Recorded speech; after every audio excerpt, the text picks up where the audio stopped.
How do you even approach a game like Planescape Torment? It's a game with such a lasting legacy that it regularly appears high up on best RPGs of all time lists or best games period.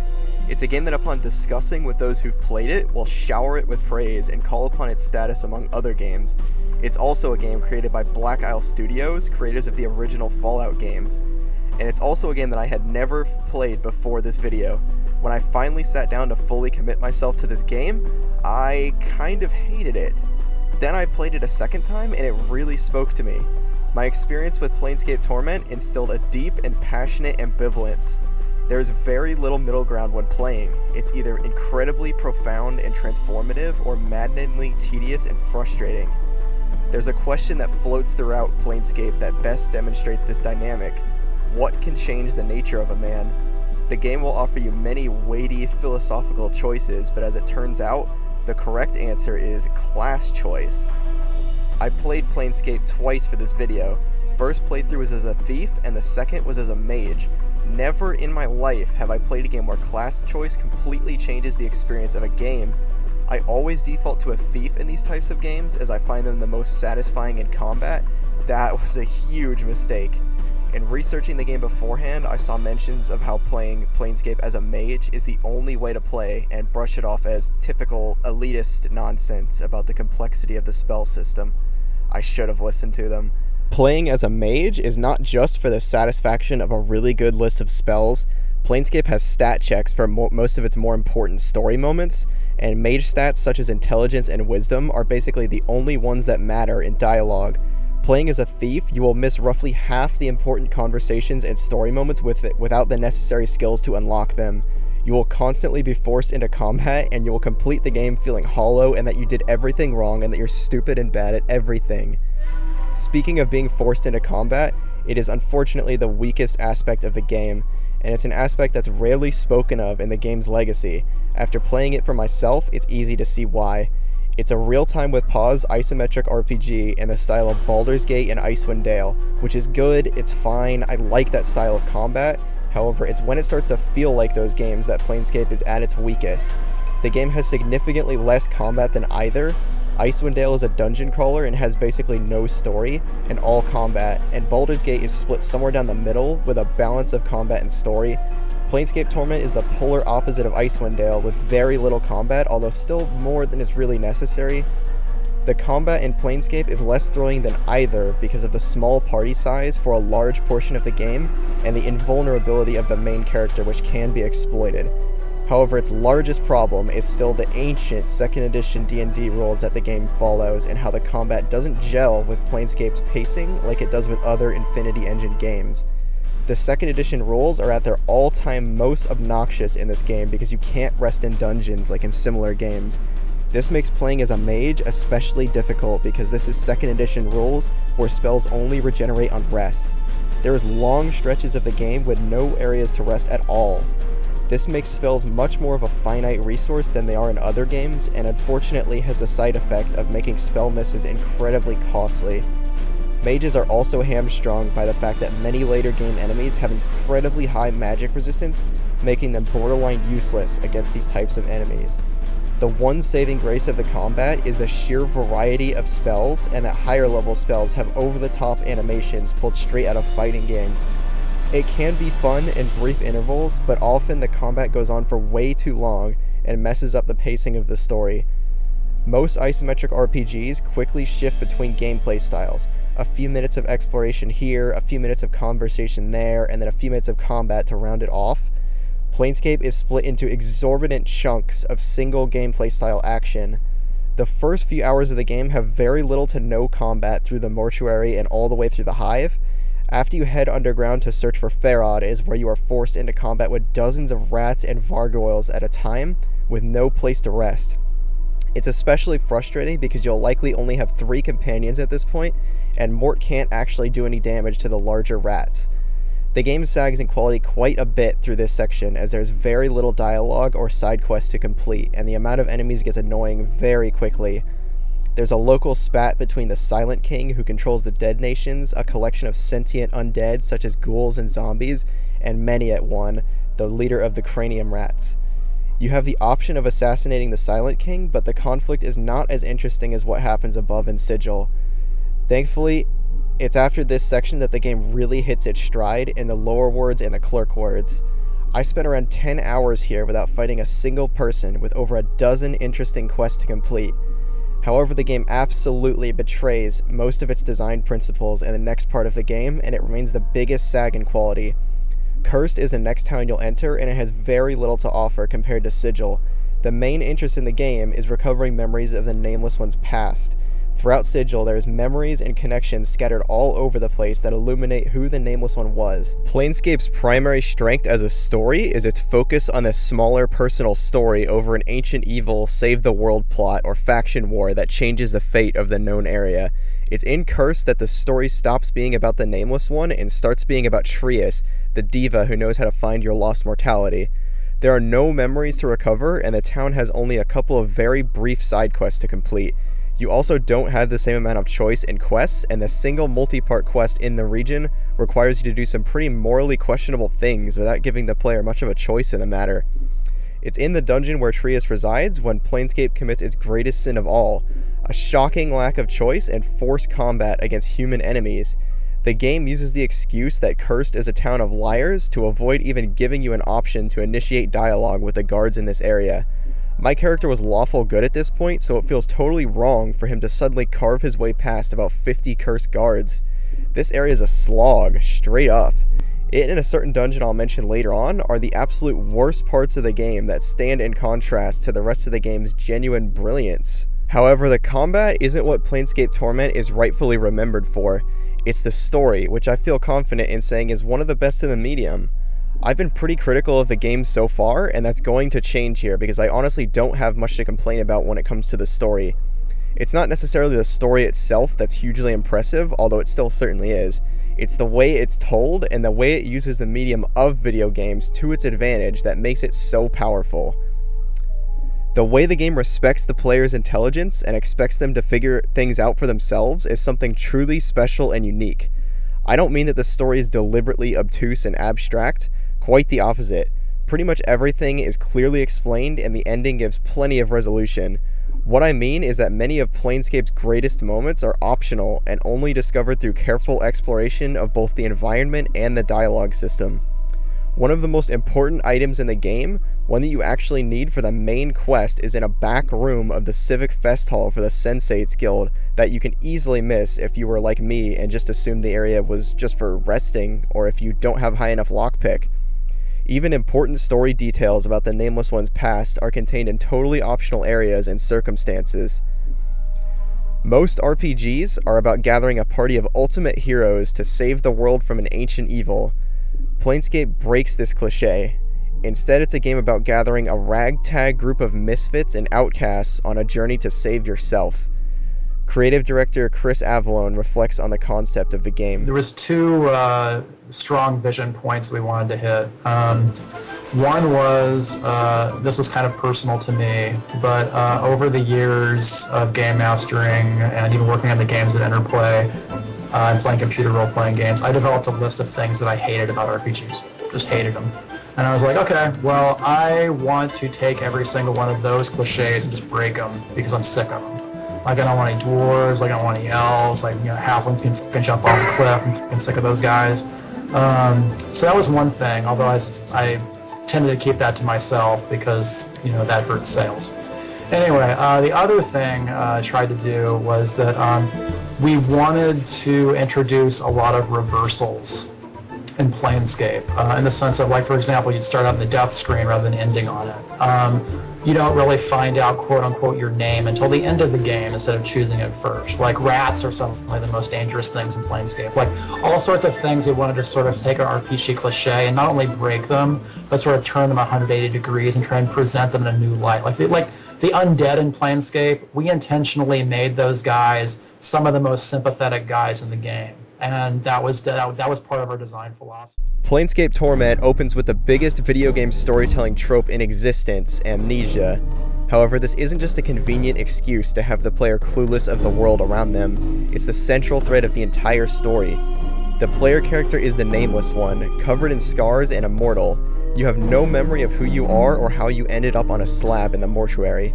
Planescape immediately demonstrates to you that this isn't a game about fighting demons covered in fire, about having wicked boss fights with cool enemies. The first beings you can interact with in the game are docile. They don't fight back unless you attack first.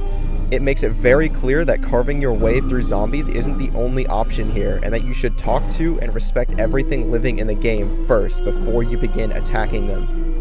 You can escape the mortuary without killing a single person if you are clever enough, and this rule applies to a good chunk, excluding some sections, of the game following this point.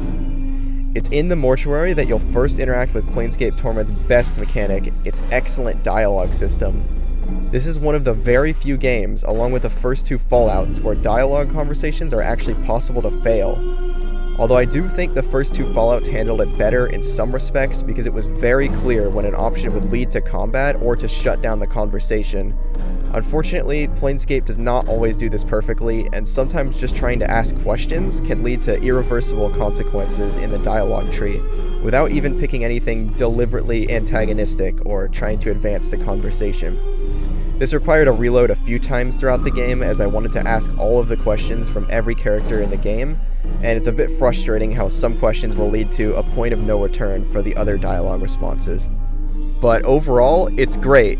The moment I knew I was going to like this game was when I was talking to a dustman in the Gathering Dust bar right outside the mortuary and had the option to snap my own neck right in front of him to demonstrate my immortality. That was a hilarious little moment that I haven't had the option to do in any other game. There's all kinds of great hidden dialogue where you can recover memories or additional information if you are smart and really paying attention to the responses available. Dialogue is a lost art in most RPGs today where characters are just information vendors that you empty information from and then leave. In Planescape, you have to learn how to manipulate characters. You have to tell them what they want to hear or scare them into giving you information. And the game doesn't clearly and obviously highlight persuasion or deception or intimidate options like most other RPGs.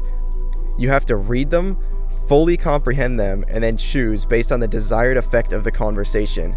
You have to actually roleplay instead of just picking the clearly highlighted speech options like in newer RPGs. Even its own spiritual sequel gets this wrong. Tides of Numenera uses player-influenced RNG for its dialogue challenges. There is no puzzle, no clever manipulation from the player, no actual challenge. The only mechanic is picking out the option clearly highlighted as a skill check and then expending effort points to influence the random chance. Planescape Torment did this so much better. It's one of the few games that demonstrates RPG dialogue as a gameplay element of its own, that introduces a challenge of reading comprehension and role-playing. The first few areas of Planescape are excellent. The mortuary is a solid contained tutorial area that introduces many of the core elements of the game. There's a human in disguise as a zombie, which teaches you to talk to absolutely everything before you begin attacking, and Dahl gives you an immense amount of information about the area and the faction that controls it, the Dustmen. There's a ghost of a woman on the first floor of the mortuary named Dianara. She immediately recognizes the Nameless One and yells at him for his betrayal. Dianara is a remnant of one of the Nameless One's past lives. The Nameless One's immortal curse means that whenever he dies, and he has possibly thousands of times before, he loses his memories and a new Nameless One develops during the experience of Wandering Sigil. This Nameless One is not the first, and the player should expect to find many more remnants of their past lives throughout the game. After leaving the mortuary, the Nameless One finds himself in the Hive, a dirty, crowded cityscape with gangs and open warfare in the streets, thugs who will mug and attack him, and grungy bars filled with people who want nothing to do with him. There's a ton of interesting side quests to complete here, from resolving a gang war, finding a cure for a cursed box, to more mundane tasks such as resolving a bar tab and simple fetch quests. I appreciate even the simple quests because they give you an excuse to talk to everyone and receive more of the excellent dialogue that populates the game. The game loses a bit of steam when you venture underground looking for Farod and have to contend with rats, but it picks up immensely when you travel to the lore wards and the clerk wards, which are hands down the best areas in the game and positively filled with interesting characters and quests to complete. You can solve a conspiracy involving freeing a woman of a crime she didn't commit, convince a sorcerer to cure a curse only to have him curse you with never-ending hiccups, Find a way to split a man merged into two, and many more. The Nameless One is here to find the night hag Ravel, who may know why you became immortal. It's here when you finally start to come across a good amount of companions. Planescape has so far proven to be nothing but atypical, and this extends to its companions as well. Planescape's companions aren't just mindless NPCs that you bring along for fighting. They are well developed and go the extra mile by being connected to the Nameless One through the torment they all share. The first companion you come across is a floating, sarcastic skull named Mort, who has served as your guide to the world and has many funny lines that lighten up the mood of the game that deals with so much death and heady themes. Mort is a relentless horn dog and lusts after nearly every female NPC in the game. At first it seems like the jokes are all there is to Mort, but as the game goes on, more and more layers begin to uncover. In the Dead Nations, you'll come across a tomb filled with traps and information about the Nameless One's past, and one of the slabs in the tomb tells you simply, "Don't trust the skull."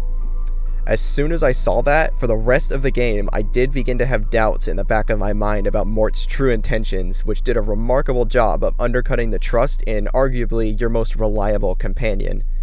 You can confront him about it later, and Mort tells you that he's followed the Nameless One before. Much later in the game, you'll travel to one of Planescape's lower planes, Baitor. In it lies a literal pillar of skulls, which is the part of hell where liars get sent to. Mort was one of these skulls, and the Nameless One made a deal with him to free him. Mort made decisions that led to his death, and even though the Nameless One was remarkably cruel to him, Mort still stays with you. Mort's torment is that he feels guilty for what he has done, and stays with the Nameless One simply because he wants the Nameless One to like him, and maybe forgive him for his past mistakes. The next companion you will run across is Dakon, a religious warrior of an ancient order, and his incredibly complicated religion can be obtained through solving the Unbroken Circle of Zerthamon, a sort of Bible that Dakon carries with him. Dakon is a Glycerai, a race that believes that knowing is everything. Through examining the circle in his inventory, you'll learn the fundamentals of his religion and begin to uncover memories. Dakon suffers a crisis of faith. In reading the Circles of Zerthamon, you'll read descriptions of Zerthamon's trials and then prove to Dakon that you have come to understand them. However, when you get to the sixth circle, something happens. You have come to understand the sixth circle, but Dakon doesn't. He believes that the sixth circle is corrupted by something in the third. When you eventually solve all of the Circles of Zerthamon, you will get a recovered memory. As it turns out, the Nameless One is who gave Dakon the Circle of Zerthamon in the first place all those years ago and saved his life. Dakon vowed to serve the Nameless One until death, not knowing that he was immortal. Dakon's torment is that he is a slave to the Nameless One's will. The only way to break the vow is to die a final death. There's a character you'll meet right outside the mortuary who seems to be a little over-designed to be just a regular NPC, and this turns out to be the truth. She is Anna, who immediately defies the typical female romanceable character in RPGs like this by being bitter and hostile to you right from the start. Not a lot of RPGs do this anymore, have a character hate your guts right at the start because they want players to like their characters. It's another example of brave writing to hope that the player will eventually come around to like a character who will show no friendliness towards them at all.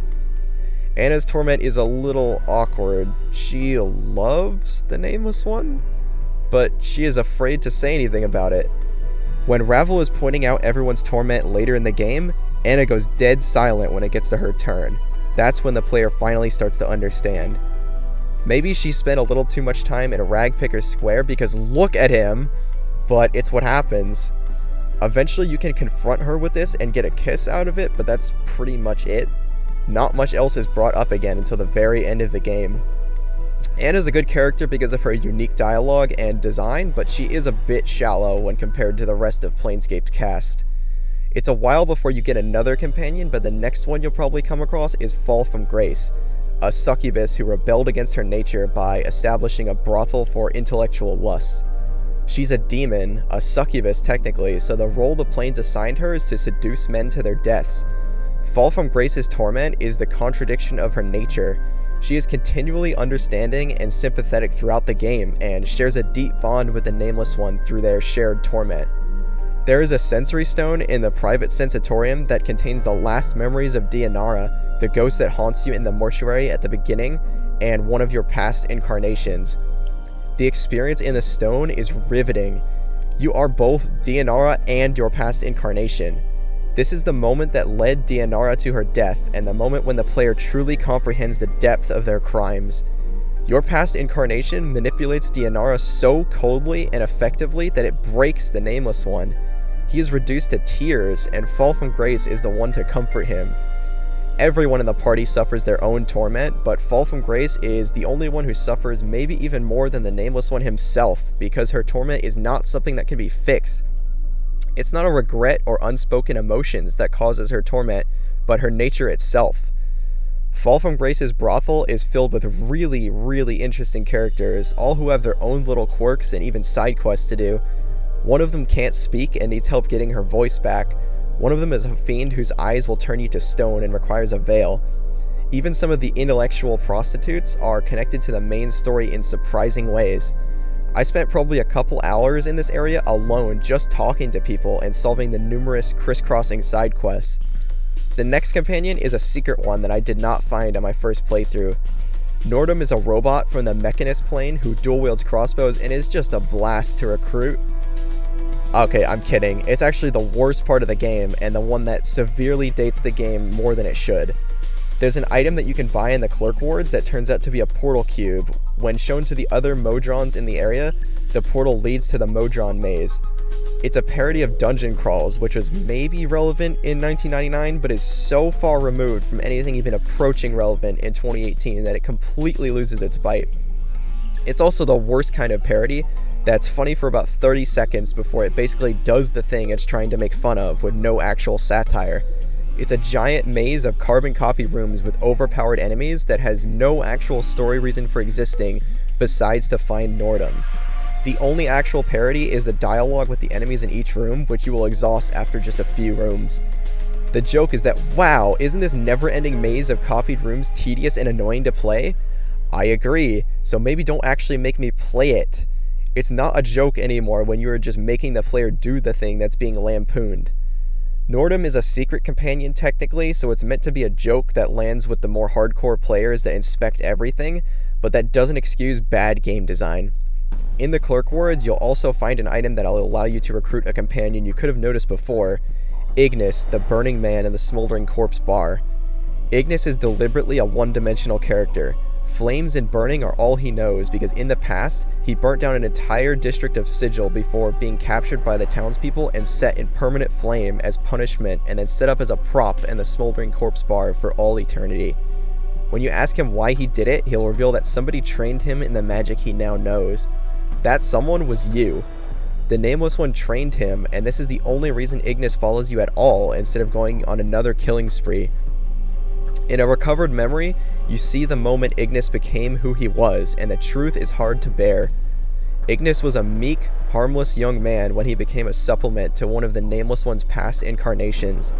This incarnation was incredibly cruel to Igneus and believed that suffering would lead to true learning and discovery. He thrust Igneus' hands into fire and taught him that pain and suffering are all there is to life. You can apologize to Igneus, but the man he once was is all gone, and flames and burning are all Igneus knows anymore. Igneus doesn't have a lot to him personality-wise, but this is because of his backstory and his connection with the Nameless One. What about a good warrior, I said to myself. I'm 20 hours into this game, and I still don't have a good tank who can dish out some serious damage. Don't worry, Planescape says. Valor's got your back. Valor is just awesome. Take Judge Dredd and throw him in a fantasy setting and have him voiced by Keith David, and you've got a recipe for an amazing character. Valor's presence is welcome because he's so simple and straightforward compared to the rest of Planescape's more odd and nuanced companions. He's a mercy killer who believes in justice totally and absolutely. This can actually get you into trouble in some situations because of Valor's intense black and white beliefs, but this is what makes him such an interesting companion. He's also very welcome later in the game because he's a character with a lot of health that can dish out some serious melee damage. I don't think I can make it through this critique without mentioning the soundtrack because I love it. Mark Morgan composes, also responsible for Fallout 1 and 2, and further demonstrates that he is the master of ambient soundtracks in video games. Video game composers often don't get as much recognition as they deserve, and even among that list, Mark Morgan is still criminally underrated. Mark Morgan is a genius and composes ambience with experimental and unconventional sounds that paint a wide and vivid picture of the landscape these games weren't able to achieve visually.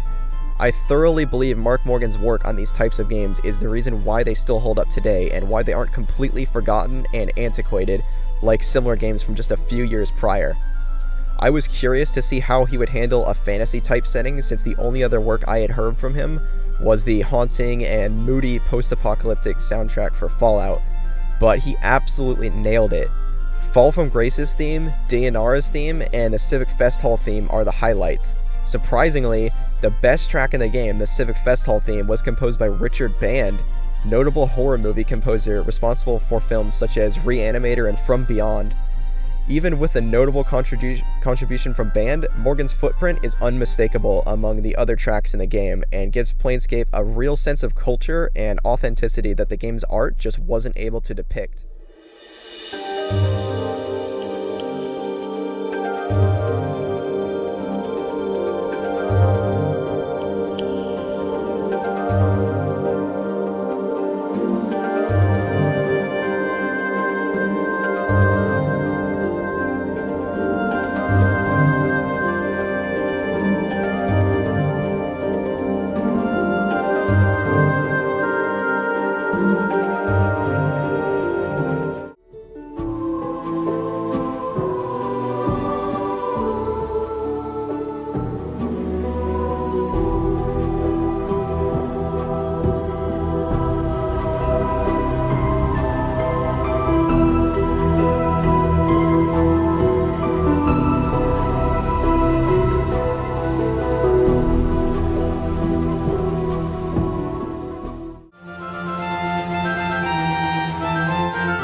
As the Nameless One's journey progresses, you begin to make sense of the depth of what your past incarnations have done.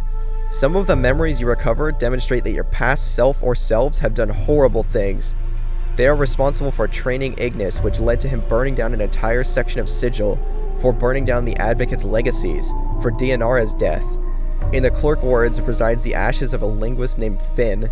Using a spell learned from Stale Mary earlier in the game, you can converse with the ashes and learn what happened to him. In it, he describes that you went to him in the past, learned a language that only he knows, the language of Uyo, and then murdered him, leaving the Nameless One the only one alive with the knowledge of this unique language. You can apologize to Finn, and he senses your regret and forgives you. As it turns out, living thousands of lives draws up a good amount of regret, so much that an entire fortress can be built from such pain. After defeating Trius back in Cursed, he will tell you the key to finding your mortality. It is regret. Your mortality resides in the Fortress of Regrets, a plane of itself built from the thousands of lives of the Nameless One. And that it can be reached back where it all started, the mortuary. When you finally get to the portal, Mort tells you the whole truth. The Nameless One has gone before with another group of adventurers, one of them being Dianara. Dakon even went in with you and returned. The Fortress of Regrets is filled with the shadows that hunt you, and all of your companions will be separated from you when you arrive. You are even forced to watch all of your companions die, one by one, murdered by the one who hunts you. It's a powerful moment, even with a strange bug I encountered here. You have overstepped yourself. Submit. You wish harm upon one who has aided Nordum at cost to his selves. Nordum will attempt to stop you. I'm hurt. Prospect of success, slight. I'm hurt. Don't let it end like this.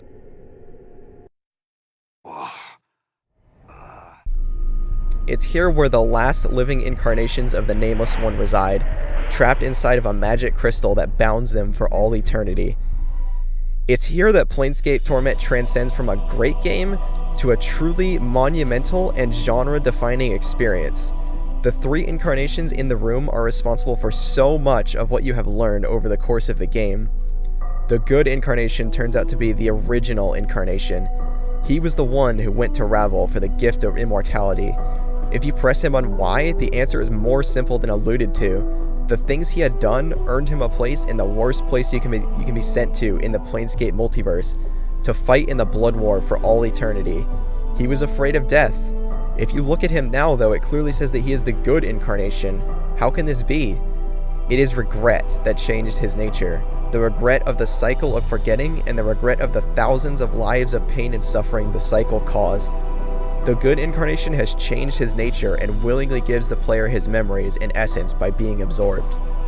The paranoid incarnation is also in the room and reveals himself to be the one responsible for Finn the Linguist's death. Speaking the language of Uyo and calling upon that moment is the only way to calm him. The paranoid incarnation is the unlucky one, the one with no one to help him, with an angry ghost shouting about her lost love and shadows trying to kill him for things he doesn't understand. The language of Uyo is a language that only he knows. By speaking it, it separates him from the wails and the screams of past lives and connects him fully with another person for the first time. The last incarnation in the room is the practical incarnation, who was ruthless enough to lead Dianara to her death. He's also the one responsible for giving Dakon the Circle of Zerthamon, which he describes as a collection of lies put together in a week to give Dakon the strength to stop doubting himself. All the practical incarnation truly cares about in a person is their uses. He wanted Dakon's blade and was willing to fabricate an entire religion and code of ethics to do it. He wanted Dianara as a spy and was willing to seduce her into an everlasting love to do it. He wanted Mort's information he claimed he had and beat him when he learned Mort was only lying. The only way to defeat a man like this is through force. Either force of will or force of arms in my first playthrough, because I was forced into combat because I didn't have enough wisdom, which initiates just about the most awkward and unbalanced fight in the game that completely destroys the power of the moment. Anyways, once you finally defeat him, all the pieces come together. The Bronze Sphere is the key to the Nameless One's true name. A simple item from dozens of hours earlier in the game is the key to the most important discovery in the entire journey. Planescape Torment isn't about the monsters you kill or saving the world. It's ultimately about finding yourself, and the way it trusts the player to inspect the spheres for themselves is Planescape Torment's greatest achievement. A lesser game would have made it a cutscene or had a big exclamation point pop up and say, "Hey, idiot! Check the Bronze Sphere in your inventory!" But Planescape trusts that you were paying attention during the conversation with your incarnations. It trusts that you are clever enough to keep important items with you, and it trusts that you know at this moment that the Bronze Sphere is the key to the original incarnation's memories and that you need to inspect it. The following description is just some of the best writing ever. Reading this myself would not do the sense of quiet accomplishment justice, so I'm just going to put the description on screen so that you can read it for yourself.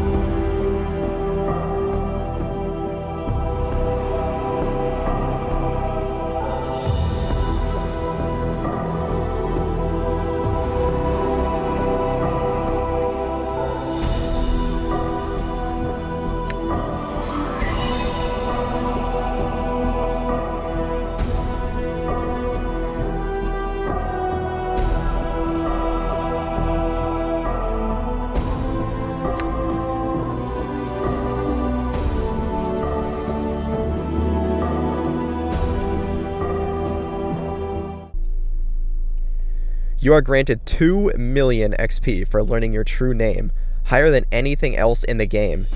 This is what is missing in games today. Even the people who made this game seem to have forgotten the importance of letting the player discover things like this on their own. Obvious quest markers, highlighted speech options, and RNG take away from the sense of discovery and accomplishment that moments like this can achieve. After you've learned your true name and defeated your past selves, it's time to face your mortality. There are so many ways of approaching this confrontation. Do you fight it? Do you use the Immortal Killer Blade on yourself to destroy you and your mortality both? Do you use it to threaten to kill yourself with the Immortal Killer Blade? Or do you ask it Ravel's question, what can change the nature of a man? Or after learning your true name, do you demonstrate your power over your mortality by proving that knowing your name is the most important thing of all? At first I tried to revive one of my companions, which triggers another fight, but it's okay, I just reloaded my save. I think merging with your mortality is the most satisfying option, and using your newly discovered name is the most powerful. When you do finally merge back with your mortality, it completely changes your personality. Your voice changes and you become more severe. The Nameless One as we know him is no more. Now mortal, the Nameless One will be sent to hell for all eternity for the things he has done, and yet he is content in his fate. Then you get this amazing scene where you revive all of your companions and send them back to Sigil if they want. Mort's torment is over, and he can rest knowing that he finally did help his friend. Dakon has paid for your life with his, and he is no longer enslaved to you. Valor rests knowing that you are submitting to justice. Anna knows that the Nameless One finally knows her heart. Nordum has become an individual alongside you, and Fall from Grace vows to find the Nameless One in hell, and ends the game with maybe the best line in the whole thing. Time is not your enemy. Forever is. It's such a bittersweet ending. It's a satisfying ending. It resolves absolutely everything without lengthy ending slideshows or overblown ending cinematics. It's quiet and personal, and that's exactly the way a game like this should have ended. It stays true to the tone of the game. The Nameless One is free from his torment, but he still has to pay for the things he has done. The Nameless One is condemned to fight in the Blood War for all eternity. However, the first steps he takes are done proudly. Planescape Torment's story is both profound and timeless. The story is so good that I had a hard time ragging on the combat as much as I did in this video. When the game is at its best, all that time spent killing rats in the underground or engaging in group skirmishes with cursed guards melts away, and all those hours locked in engaging conversations and uncovering existential memories make it seem like a distant memory. Unlocking Planescape Torment secrets is so engaging that it's ultimately worth the occasional torment of suffering through the lackluster combat mechanics.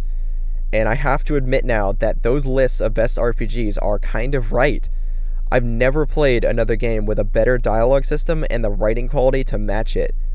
I think I still prefer Fallout 1 and 2 on a personal level because I just like that setting more, but I have no issue with setting personal preference aside and admitting that Planescape Torment is the absolute peak of role-playing stories. Just please, don't play as a thief or a fighter.